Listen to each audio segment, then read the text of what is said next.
Hey there, it's Kathy. I just wanted to let you know that you can listen to History of the 90s early and ad-free on Amazon Music, included with Prime.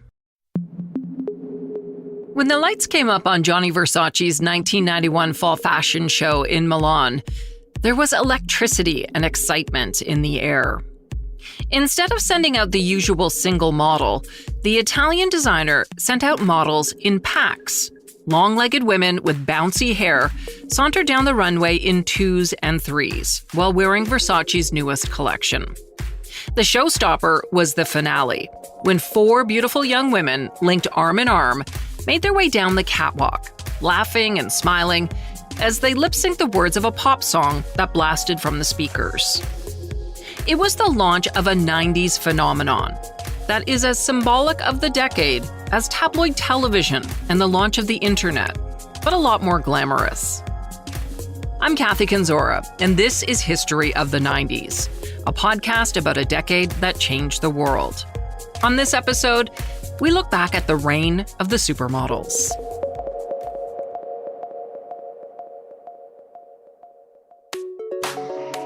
It's up for debate, but the term supermodel may have first been used by Janice Dickinson in the 1970s, at least according to Dickinson. Maybe you know her from being the brutally honest judge on America's Top Model for 4 seasons. But before that, she was an incredibly successful model in the 70s and a renowned wild girl of the fashion and disco scene at Club 54. Dickinson claims not only to be the first supermodel, but that she was also the first person to use the term in about 1979. Others have given credit for the term to Clyde Matthew Dessner, the owner of a small model agency in the 1940s. Regardless of when the term was used first and by whom, the concept of the supermodel as we know it today didn't really take hold until the late 80s. Setting the stage for the iconic supermodel era of the 90s, when a group of beautiful young women transcended the runway and became full-service celebrities. Before we look at the 90s and the supermodels that ruled the runways during that era, let's go back a little further in fashion history. In the 1930s, 40s, and 50s, runway shows put on by designers were very exclusive. And according to fashion journalist Randi Bergman, as a result, models were largely anonymous to the general public. When when haute couture houses were staging fashion shows in the early days, like in the 30s to the 50s to the 60s even, they were really private affairs. They were just for clients and media, not even really media, like just very, very, very small.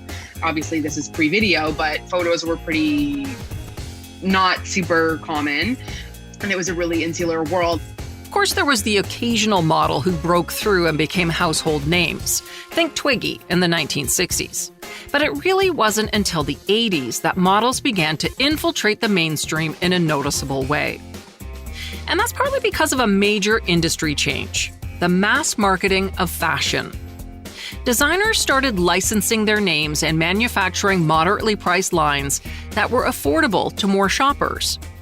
It was no longer just the uber-rich wearing the latest clothes from Halston, Ralph Lauren, Pierre Cardin, and Calvin Klein. And with these new accessible lines came big marketing campaigns. You want to know what comes between me and my Calvins? Nothing. Calvin Klein jeans. The sexy and controversial 1980 ad campaign for Calvin Klein jeans, which featured 15-year-old Brooke Shields, was banned by ABC and CBS for implying that the young model wasn't wearing any underwear. Calvin Klein was the first high-fashion designer to launch a separate affordable line called a diffusion line. His skin-tight jeans featured a distinctive stitch line on the back, along with a Calvin Klein label that distinguished them as a designer status symbol. Not surprisingly, all the controversy over the ads only brought more attention for the brand, which sold over $70 million worth of jeans in the first year. And Brooke Shields became a household name who pivoted her modeling career to acting soon after. Shields became more than an anonymous face hawking a product. She became a celebrity. In her wake came other celebrity models in the 80s. Elle Macpherson, Iman, Jerry Hall, and Christy Brinkley. And then in January 1990, the cover of British Vogue changed everything. You have on that cover Cindy Crawford, Christy Turlington, Linda Evangelista, Naomi Campbell, and Tatiana Petites. And you have the basically birth of the supermodel. That's writer Rachel Burchfield, and she says the iconic cover is the first of 3 major moments in the evolution of the supermodel. I'm going to get to each of them, but first let's spend some time looking back at the picture that started it all. The black and white photo on the cover of the January 1990 edition of British Vogue was taken by legendary German photographer Peter Lindbergh. Lindbergh, who died in 2019 at the age of 74, was known for untouched, stripped-down images of glamorous A-listers. You might be surprised to learn that before making history with that Vogue cover, Lindbergh captured a similar image for American Vogue that didn't have the same impact. In 1987, Lindbergh received a call from Alexander Lieberman, the creative director of Condé Nast, Vogue's parent company. He was curious why the photographer never wanted to work for the US version of the magazine. Lindbergh honestly explained that he simply couldn't relate to the images of the overstyled women they featured. In his words, he preferred photos that depicted outspoken, adventurous women in control of their own lives who weren't concerned about things like social status. So Lieberman asked Lindbergh to show him what he meant. In response, Lindbergh went to the beach in Santa Monica with a group of barely known models. Dressed simply in oversized white button-up shirts, Linda Evangelista, Karen Alexander, Christy Turlington, Estelle Lefebvre, Tatiana Petites, and Rachel Williams were captured by Lindbergh laughing and playing around on the beach. The simple images were the antithesis of the formal composition of fashion photography at the time. Those were mainly headshots of heavily made-up models. When the proofs of the beach shoot arrived at Vogue's New York office, the magazine's editor, Grace Mirabella, refused to print the images. She put them in a drawer where they stayed until Mirabella was replaced 6 months later by legendary Vogue editor Anna Wintour. Wintour not only loved the pictures, she commissioned Lindbergh to shoot the cover for her debut issue with Vogue in November 1988. It featured Israeli model Michaela Berkue in a cropped bejeweled jumper and stone-washed jeans, smiling with her eyes half closed, head turning away from the camera. At the time, it was considered a revelation, signaling a move towards an uninhibited, pluralistic representation of beauty. As the 1980s were drawing to a close, British Vogue editor Liz Tilberis asked Lindbergh to photograph the new woman of the 90s for the first edition of the decade. Lindbergh's reply was that he couldn't do it with just one woman. He felt the idea of beauty had broadened, and it could no longer be summed up with either a blonde, blue-eyed girl or a sexy brunette. So instead, he gathered 5 models in Manhattan for what would become an iconic photo shoot. Cindy Crawford told Vogue in 2016, they weren't photographed with a ton of hair and makeup. In her words, they were quite undone. And she said coming out of the 80s, which was all about big hair and boobs pushed up, it felt refreshing and new. Dressed in simple bodysuits and Levi jeans, the girls set the tone of the new decade. In 2016, Lindbergh told The Guardian he had no idea they were making history with the photo. He said because it came together very naturally and effortlessly, he never felt they were changing the world. It was just all intuition. There was one other image that captured the new generation of supermodels that I should mention. It's the famous nude photograph taken by Herb Ritts for Rolling Stone magazine. It showed yet another iteration of the supermodel gang. Naomi, Cindy, Christy, Tatiana, and this time Stephanie Seymour was included instead of Linda Evangelista. The high-contrast black and white image of the 5 models, intertwined, arms and legs wrapped around each other, was actually taken in 1989 and didn't get much attention at the time. It didn't become iconic until Lindbergh's 1990 British Vogue cover introduced the masses to the new supermodel. The next major moment happened thanks to singer George Michael. He was at a turning point in his career, and when he released his 1990 album Listen Without Prejudice Volume 1, the 27-year-old singer was trying to be considered a serious artist after years as a successful pop star. So Michael refused to use his image to promote the album and only did a limited number of interviews. He also chose not to go on the road right away, saying long tours had a dehumanizing effect that works against both the creative process and a healthy personal life. And most importantly to this story, the singer told the record label he would not appear in any music videos. Michael argued that videos destroy the artistic integrity of a song by encouraging listeners to accept a single interpretation of it. As you can imagine, the label was not pleased. They still wanted something to air on MTV, which at the time could make or break the success of a new release. Michael's solution would change the course of history. After seeing the British Vogue cover featuring Peter Lindbergh's black and white supermodel photo, George Michael decided Naomi, Christy, Linda, Cindy, and Tatiana should replace him in the video for the song Freedom 90.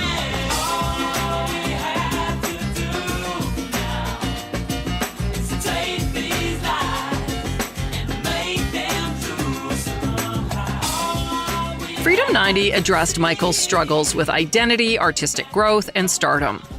With poignant lyrics like, "I just hope you understand, sometimes the clothes do not make the man," and music that producer Mark Ronson has described as a funk groove masterpiece, it's become a classic. It definitely could stand on its own merits, but the video of 5 supermodels lip-syncing the lyrics turned it into an iconic pop culture moment. The video was directed by David Fincher, who was at the start of his career and would go on to make classic 90s films like Seven and Fight Club. It was shot over several days at Merton Park Studio in London, and like the British Vogue cover, featured Naomi Campbell, Christy Turlington, Linda Evangelista, Cindy Crawford, and Tatiana Batiste. The result was a 6.5-minute moody, romantic video filmed in neo-noir tones that's been watched over 100 million times on YouTube. It was revolutionary for many reasons, including the fact that the models were the focus of the video. In fact, they were the stars. Throughout the 80s, models had appeared in lots of music videos, but only as the sexy girlfriend to the lead singer. Think Tawny Kitaen and David Coverdale in the 1987 Whitesnake video for Here I Go Again. The first face we see in the George Michael video is Linda Evangelista, the Canadian model who is considered by many to be the catalyst of the supermodel group. Her short hair is platinum blonde, which she dyed the night before in a spur-of-the-moment decision, surprising everyone on set of the music video. Next, we see Naomi Campbell dancing as she listens to Freedom 90 on headphones. She's wearing a big pair of boots that belong to the boyfriend of the stylist in charge of the shoot. Camilla Nickerson told Vogue magazine in 2016 that director David Fincher was incredibly specific about how he wanted Christy Turlington to walk in with a long white sheet that was light enough for the light to shine through. And to get that effect, they used expensive Irish linen, and that used up Nickerson's entire budget. So everyone else's clothes came from Nickerson's wardrobe, or in the case of Naomi's boots, Nickerson's boyfriend's wardrobe. And that included the big sweater that Linda Evangelista famously pulls up over her head. That scene, by the way, wasn't planned, just something that Evangelista improvised. And after seeing the move, Fincher responded by putting a camera and a light inside her sweater and filming it.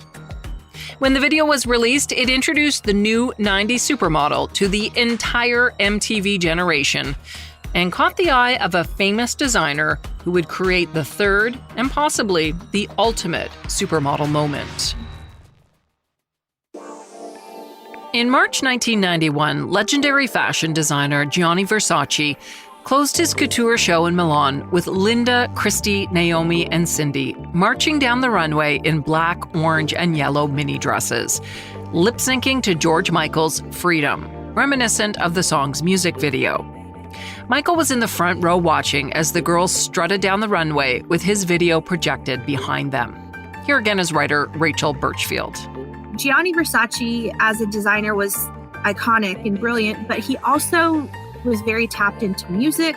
He was very tapped into the culture, and it was kind of a full circle moment where music and fashion and the supermodels met. And there's this shot of the four of them walking arm in arm on the catwalk, lip-syncing Freedom 90 in the Versace show. It became a hugely defining moment in fashion and was a cementing point for these women as supermodels. Prior to supermodels, runway models and photo models didn't usually overlap. A model was either one or the other. But the new 90s model did both, and a whole lot more, as we would soon find out. So, who were these 5 or 6 women who infiltrated every aspect of pop culture in the 90s? And what made them so popular? Well, let's start with Linda Evangelista. As I mentioned earlier, Evangelista is considered by many to be the catalyst. She's from St. Catharines, Ontario, the daughter of a General Motors worker. At age 16, Evangelista was discovered by a scout from Elite Model Agency while competing in a Miss Teen Niagara contest. As soon as she finished high school, she started working full-time in the fashion industry, relocating to Paris in 1984. That's when she met 15-year-old Christy Turlington, who had been invited to the City of Lights by the Ford modeling agency. Christy grew up in Northern California and was more concerned with horses than modeling. But when a photographer took her picture and sent them to Eileen Ford, the grande dame of the modeling industry spotted something special in the young teen. In the summer of 1985, on a job in London, Christy met Naomi Campbell, who was a year younger. Campbell, the UK-born daughter of Jamaican immigrants, was discovered by an elite modeling scout at age 15 while studying ballet at the Italia Conti Performing Arts School in London. Linda took both of the younger girls under her wing, and by 1989, Christy was staying in Linda's New York apartment, the same building where Naomi also lived. That's when the original supermodel trio was born. A tight clique, they moved together, went out together, and even began to be booked together. And for a time, they were all with Elite Paris, which was run by Gerald Marie, Linda's husband at the time. Fashion insiders began calling them the Trinity, a term they hated, but couldn't escape as they became a bigger sensation on the runways, in the pages of magazines, and on the dance floors of New York nightclubs. For example, by 1990, Linda Evangelista had been on 60 magazine covers and was under contract to Revlon as the Charlie Perfume Girl. Evangelista also made history with a quote that has haunted her ever since. In fact, Evangelista's name is barely ever mentioned without referring to it. In October 1990, she told a reporter, "We have this saying, Christy and I, we don't wake up for less than $10,000 a day." Through the years, the quote has morphed a bit, most commonly remembered as, "I don't get out of bed for less than $10,000 a day." The statement echoed around the fashion world, and there was definitely some backlash. But Rachel Burchfield looks at it a bit differently. Just that swagger and confidence that we so often see with men. Now here comes Linda Evangelista saying that, and it's a whole new era, not just for modeling, but for women. And it's all at once empowering and also kind of off-putting, like diva-ish. But I choose to look at it as, okay, Linda, if I could make $10,000 a day, if that were a possibility for me, I don't think I'd wake up for less than that either. And it's just like she knew her power and she harnessed it. And I love that. Despite the controversial comment, Evangelista remained a highly in-demand supermodel. Some say the model's career took off because of her marriage to Gerald Marie, who was the head of Elite's Paris office. Evangelista was just 18 when she tied the knot with 37-year-old Marie in 1987. The marriage lasted 6 years, and recently, about a dozen women have come forward to say that during that time, they were sexually assaulted by Marie. Something that Evangelista says she knew nothing about, but believes probably happened. Others say that Evangelista's career took off because of the alliance she forged with celebrated fashion photographer Steven Meisel. Evangelista was a longtime muse of Meisel and once told the New York Times that she feels like Steven's Barbie doll. Still, others say it all happened because of the chances she took with her hair. In 1988, Evangelista cut her hair extremely short, going against the standard long hair look of most models at that time. Photographer Peter Lindbergh had convinced her to cut off her hair, and initially she lost several runway jobs because of it. But within a couple of months, she had appeared on every Vogue cover. Evangelista was also constantly dyeing her hair, changing the color 17 times over 5 years. In quick succession, she went from brunette to platinum blonde to a flaming redhead, becoming the talk of the industry. Either way, she reigned as one of the top supermodels, if not the top supermodel, for about 6 or 7 years, which is an eternity in the fashion world. By her side were Christy and Naomi, the remaining two-thirds of the Trinity. Christy Turlington's rise to fame began in 1986, when she appeared in Duran Duran's video for Notorious. The next year, she landed the cover of German Vogue, and at the age of 20, she signed a record-setting contract as the new face of Calvin Klein, helping launch the designer's new fragrance, Eternity. Turlington's name eventually became synonymous with Calvin Klein, particularly after she worked alongside Dutch model Mark Vanderloo for the 1995 Eternity campaign. In the iconic black and white ad, Turlington and Vanderloo cozy up on a beach, hair slicked back, they look like they just came in from the ocean. Turlington was also the face of Maybelline, signing a famous contract with the cosmetics company that paid her $800,000 for just 12 days of work. And in 1993, the Metropolitan Museum of Art declared Turlington was the face of the 20th century, after famed fashion designer Ralph Pucci created 120 mannequins modeled after her exclusively for the Met's Costume Institute. The final element of the supermodel trinity was Naomi Campbell. She too appeared in music videos in her early days of modeling. In fact, at age 7, she played a small role in the Bob Marley video for the song Is This Love? The legendary reggae singer is pictured putting a blanket over the sleeping, pint-sized future supermodel. Campbell is of Chinese-Jamaican heritage and was raised by her grandmother and aunts in South London, while her mother toured Europe as a professional dancer. At the age of 16, a year after being discovered, Naomi landed her first cover on Elle magazine. And then in 1988, at the age of 18, she became the first Black woman to appear on the cover of French Vogue, breaking down barriers for other models of color like Tyra Banks. Over the years, Naomi became known as the Queen of the Runway. Here's Randi Bergman. Like, her walk was just so otherworldly. Like, just the way that she moves down a runway is just with like the confidence and her movements were so natural and so beautiful and so sexy. And I think her persona was also larger than life. Like, all of them were, of course, but hers especially has carried through. It's like pretty timeless at this point.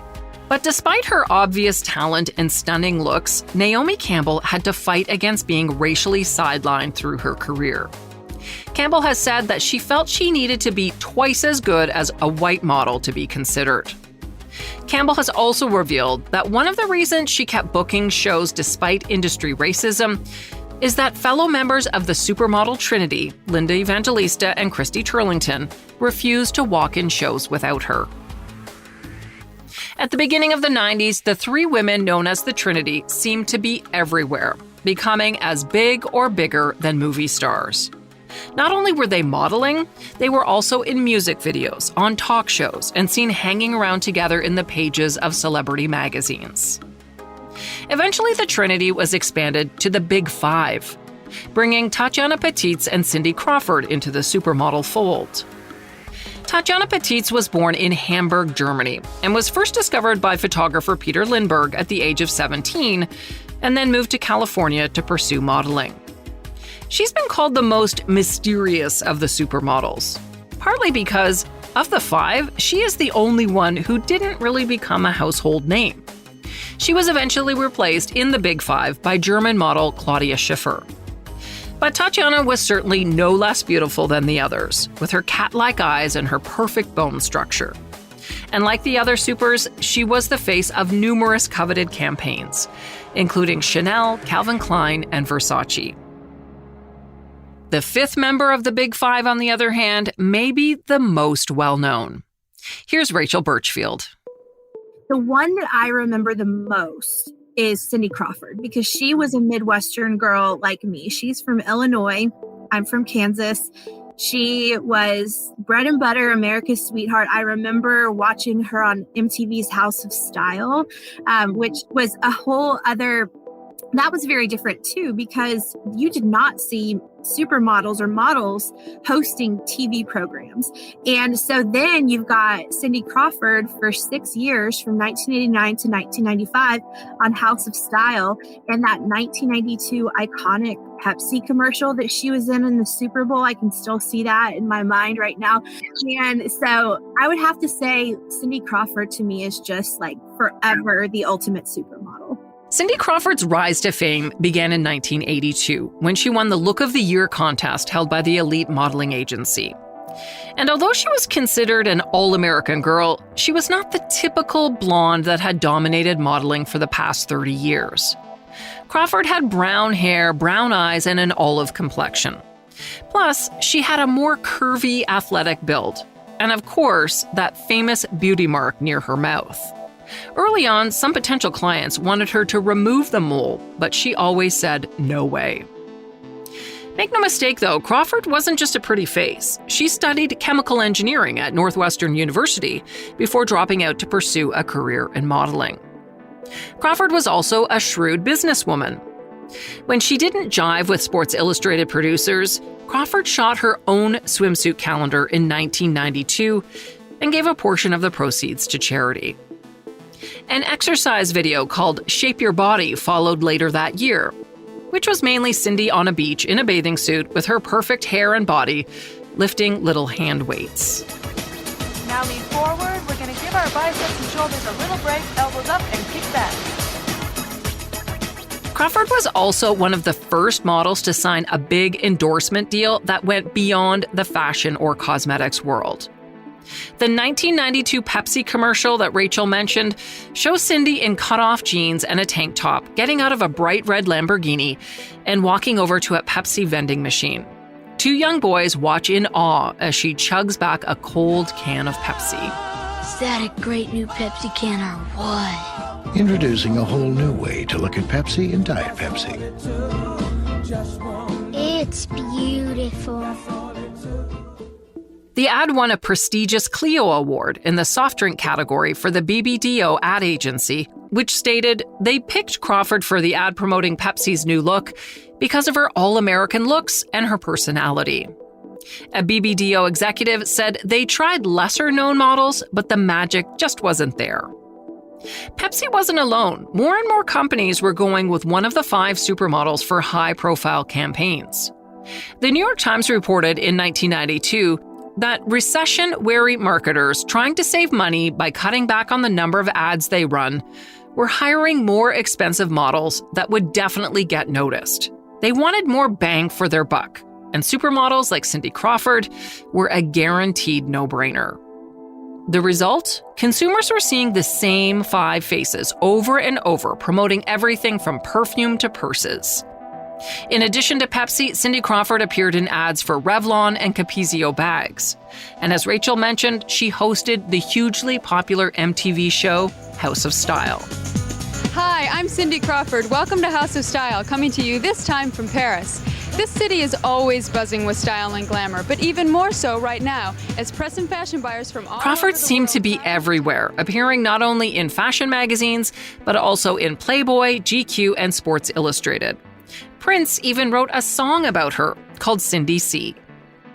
And if that wasn't enough, at the height of her fame, Cindy Crawford married high-profile Hollywood actor Richard Gere, who has starred in a long list of blockbuster movies, including Pretty Woman. The couple first met at a star-studded barbecue hosted at the home of photographer Herb Ritts around 1988. Gere was 39 and Crawford 22. Despite the 17-year age difference, they married in December 1991 at a spontaneous Las Vegas wedding, exchanging homemade tinfoil rings at the altar. Back in the day, Gere and Crawford were a legit power couple, on par with Jay-Z and Beyoncé. Okay, maybe more like John Legend and Chrissy Teigen before she was canceled. They were both at the height of their careers, and when they got together, people couldn't stop talking about them. Take, for example, their arrival at the 1991 Academy Awards. Crawford's plunging red Versace gown inspired countless look-alike dresses and became so influential that it even has its own Wikipedia page. But like a lot of Hollywood marriages, this one did not last. The couple split up in 1995 after 4 years together. During the marriage, the couple was constantly the target of gossip and rumors. Tabloid papers were relentless with the accusations that Gere and Crawford got married as a publicity stunt because they were both hiding the fact they are gay. The rumors got worse when Cindy appeared on a provocative cover of Vanity Fair magazine in 1993 with openly gay musician Katie Lang. The next year, in 1994, Gere and Crawford paid for a full-page ad in the London Times, proclaiming, among other things, that they are heterosexual and monogamous, and reports of a divorce are totally false. Years later, Crawford said the real reason for their split was partly the 17-year age gap and partly their busy schedules. The movie star and supermodel were constantly working in different parts of the world, and apparently they had to check in with secretaries to find out what was going on in each other's lives. By the time they put their Bel Air mansion on the market, they had reportedly never spent a single night together in the house. Cindy looks back on the supermodel era with fondness, and she told British Vogue in 2019 that being part of that group of models was almost like being in a boy band. They were all different, but looked good together. Randi Bergman agrees. I mean, they all kind of had different looks, and that was so cool about them. Like, I think they were almost like the original Spice Girls in that way. I think that's also why people love like pick your fighter kind of thing, you know, like people love like things that are the same that are different. I mean, I know I love that. So I think they were all supermodels and they were all united in the fact that they were all super, super glamorous and their personalities were over the top and in a really glamorous and gorgeous way. But individually, they all had their own personas, which were so specific. It was like, you know, Linda was the chameleon, Naomi was the tude, Cindy Crawford was like the all-American sort of most mainstream one. Like they all had their own versions of themselves. Their looks and personalities may have all been different, but the supermodels all represented glamour. That was unattainable for most people, but fun to look at and dream about. Author Michael Gross says the original 90s supermodels weren't just another way to sell clothes. They were the visual projection of the dreams of millions. Of course, there were other models working during this time who weren't part of the original Big Five, but were very successful models, even supermodels in their own right. Tyra Banks, Helena Christensen, Carla Bruni, Stephanie Seymour, Veronica Webb, and a young waif-like model by the name of Kate Moss. British-born Kate Moss was discovered at age 14 at JFK Airport in New York and helped spark the heroin chic trend as she rose to fame in the early 90s. The look was characterized by a skinny body and angular bone structure, pale skin, and sometimes even dark circles under the eyes. The look was also a bit androgynous, which was the direct opposite of the healthy, curvy bodies of the current crop of supermodels like Cindy Crawford and Claudia Schiffer. Moss was just 5'7" and weighed barely 100 pounds. When Moss was 17, she was selected to be in an ad campaign launching Calvin Klein's new youth-oriented line, along with Mark Wahlberg, who was still going by his rap name Marky Mark. The controversial 1992 campaign featured a topless Moss and a buff Marky Mark, also shirtless, talking about his snug underwear. These are the 90s, man. They just fit good and they hold me snug. So if I'm about to go get some skins, I'm not gonna put on like no silk underwear. The ad sparked negative reaction from some supermodels, including Claudia Schiffer, who didn't like what she called unnecessary nudity. A feisty young Moss responded by saying, "That's how she made her fortune. She sold her body like I sold mine." More recently, though, Moss has described her time on set at the Calvin Klein photo shoot with Mark Wahlberg as extremely uncomfortable. Remember, she was only 17 at the time. Moss says she had a nervous breakdown crying in the bathroom and for 2 weeks after couldn't get out of bed. The Calvin Klein campaign officially launched Kate Moss and the look that would soon be called heroin chic by some and elegantly wasted by others. By the fall of 1992, Moss had taken over the runway, appearing in the famous Marc Jacobs grunge show. In her wake came a wave of other waif-like models, including Amber Valletta and Shalom Harlow. But the look didn't last long. According to author Michael Gross, the waif look was uncommercial and too controversial to survive longer than a normal fashion trend. In his book, Model: The Ugly Business of Beautiful Women, Gross writes that Moss's scrawny look inspired protests. The words "Feed Me" were scrawled across posters and billboards, and in June 1993, the New York Daily News described Moss as a skin and bones model who looks like she should be tied down and intravenously fed. Magazines even received angry letters from upset readers, and by 1994, the trend was essentially dead. But Kate Moss survived. In fact, she thrived. She started hanging out with Christy Turlington and Naomi Campbell, began dating Hollywood actor Johnny Depp, and soon the supermodel group went from the Big Five to the Big Six. Moss and Depp were another it couple in the 90s. They were often photographed either partying or arguing, or sometimes both. They were both accused of trashing hotel rooms, and one report suggested they ordered a champagne-filled bathtub at a West London hotel in 1988. In case you're wondering, it takes about 36 bottles of champagne to fill up a bathtub. Moss developed a notorious reputation for partying hard during the 90s, which continued into the 2000s and would eventually cost her several contracts when photos of her doing drugs with boyfriend Pete Doherty were sold to the tabloids. A book published in 2014 called Champagne Supernovas claimed the tiny model had earned the nickname The Tank because she could snort 3 grams of cocaine and drink a bottle of vodka in one sitting. Another supermodel with a super bad reputation was, of course, Naomi Campbell. Through the 90s, Campbell was linked romantically with many high-profile men, everyone from Mike Tyson and Robert De Niro to Sylvester Stallone and Eric Clapton. She was also engaged at one time to U2 bassist Adam Clayton.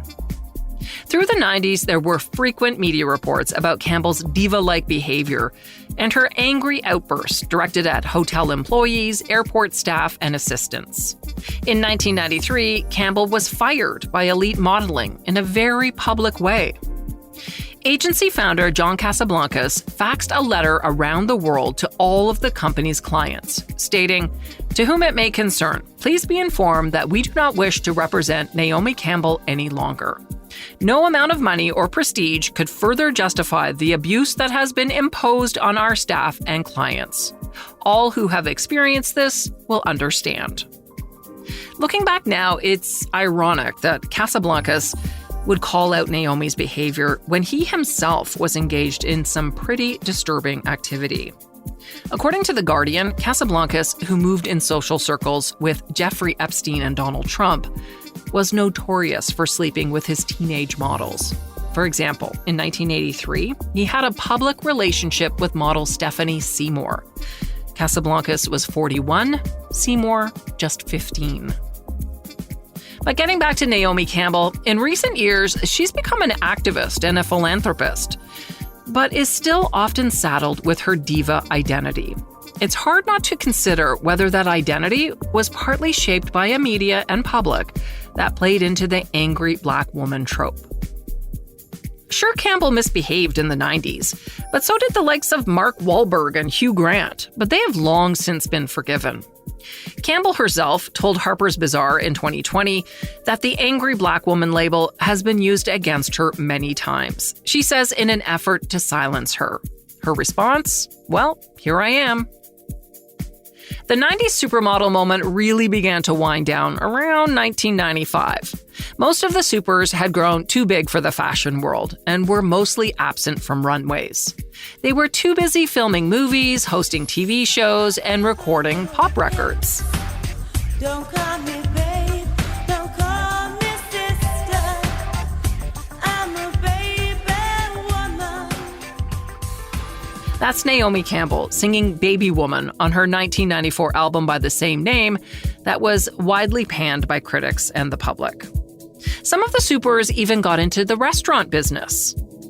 In 1995, Claudia Schiffer, Elle Macpherson, and Naomi Campbell opened the first fashion cafe at New York's Rockefeller Center with entrepreneur brothers Tommaso and Francesco Butti.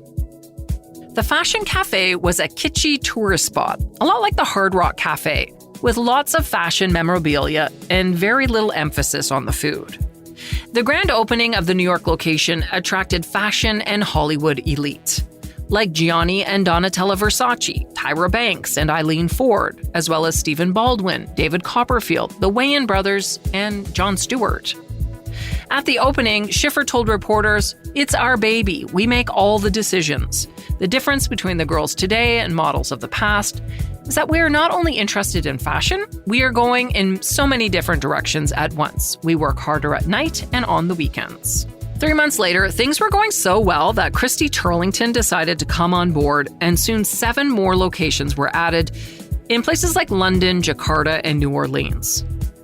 But as author Matt Haig pointed out in his book Brand Failures, the connection between models and food was not an obvious one. And fashion was not a theme that made people hungry. Plus, the Butti brothers were mismanaging things behind the scenes, eventually leading to a litany of federal charges and lawsuits. As a result, all of the fashion cafes closed down in 1998. As supermodels continued spending more and more time away from the runways, some designers and fashion editors were becoming less enamored with them for other reasons. Tired of bad attitudes and high prices, some designers and fashion editors started looking beyond the handful of women who had been ruling the runways for the past decade. Plus, Randi Bergman says because of the normal ebbs and flows of the fashion industry, it was time for a change. It wasn't like the supermodel went away. It was a different supermodel. It was like the Giselles and the Tyras of the world. Then the Heidi Klums. Like it was Victoria's Secret, like that Brazil thing. Like that was sort of just what took over in the late 90s to the early 2000s. There was also a big shift happening in Hollywood. In previous generations, movie stars shied away from endorsing products or dressing up in designer clothes. But a new generation of actors had no problem with it.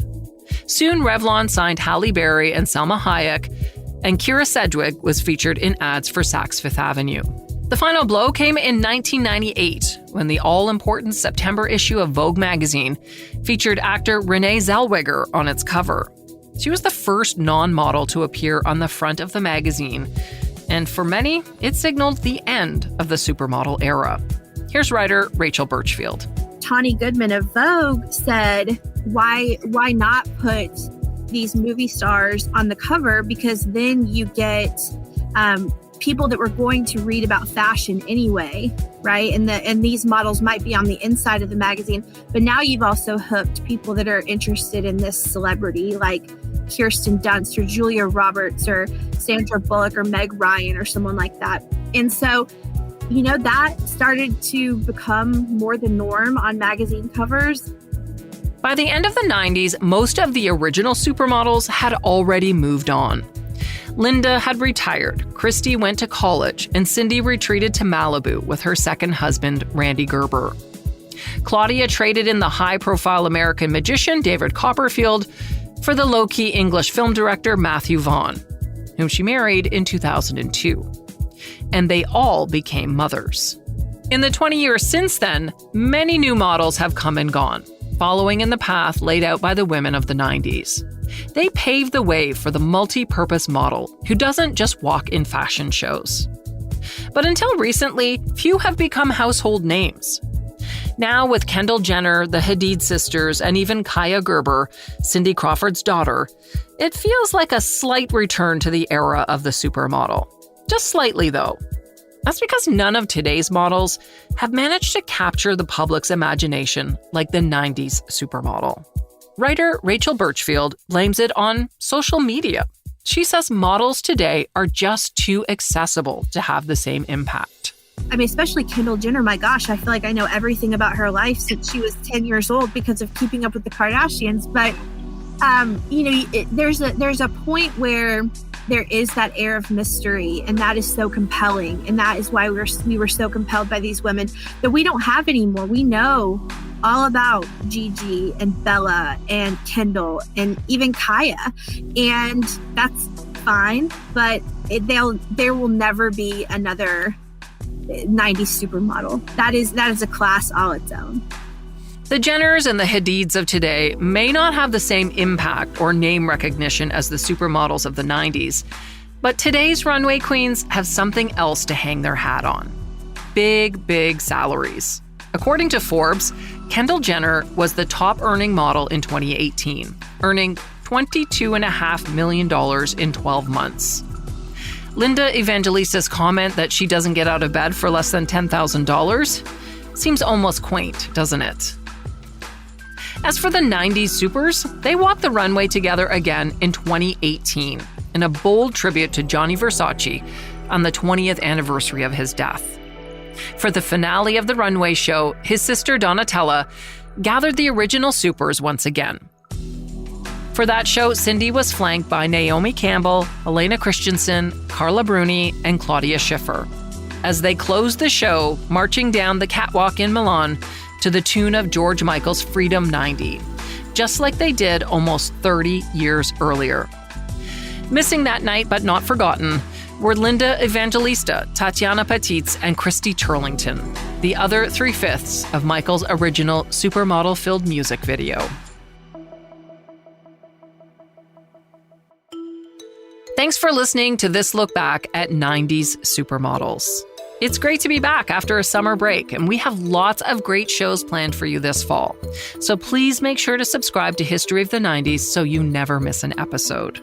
Thanks to my two special guests, Rachel Burchfield and Randi Bergman. In addition to writing about fashion, Rachel also hosts a cool podcast about the British royal family called Podcast Royal. And Randi also has a great podcast and website called Capsule 98. If you haven't already, make sure you check it out. I'll put links to both podcasts in the show notes.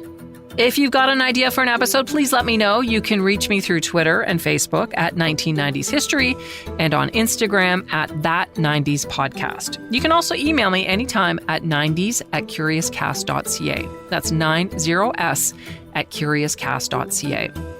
This episode was written and hosted by me, Kathy Kenzora. Our producer is Dila Velasquez, and sound design and final production is by Rob Johnston. See you next time for more History of the 90s.